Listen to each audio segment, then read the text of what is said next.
tous et à toutes, je suis administrateur paléontologique de Motorsport Gigantoraptor et aujourd'hui nous allons parler de l'anthropomorphisme sur les extraterrestres.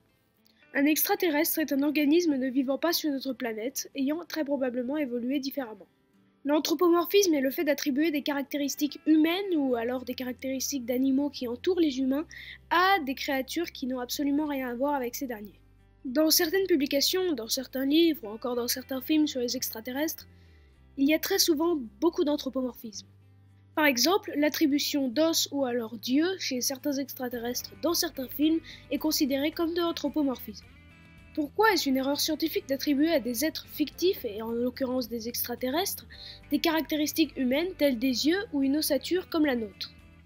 Eh bien parce que la probabilité pour que les mêmes caractéristiques anatomiques se développent de façon tout à fait convergente sur deux planètes peut-être parfaitement éloignées est infime.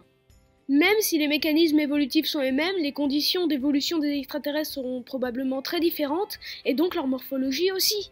Mais en quoi le fait d'attribuer ces caractéristiques à des êtres fictifs est-il anthropomorphique? Eh bien car ces traits anatomiques sont présents chez les animaux de notre écosystème, y compris les humains. Par exemple, il suffit d'observer certains animaux de la faune du film Avatar pour pouvoir ensuite directement les associer à des animaux de notre écosystème.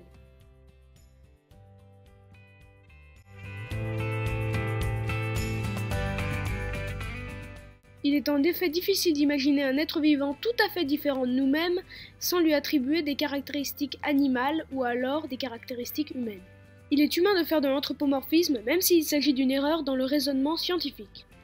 L'anthropomorphisme n'est qu'une simple imperfection dans notre interprétation de certains événements.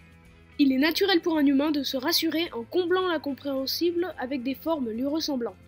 Merci d'avoir regardé, j'espère que ce travail vous aura plu. N'hésitez pas à donner votre avis dans les commentaires de la vidéo. Je vous conseille personnellement de jeter un coup d'œil à la chaîne YouTube de La Tronche en Biais, qui est une chaîne YouTube parlant de l'esprit critique, de l'anthropomorphisme et de toutes les imperfections de notre cerveau humain.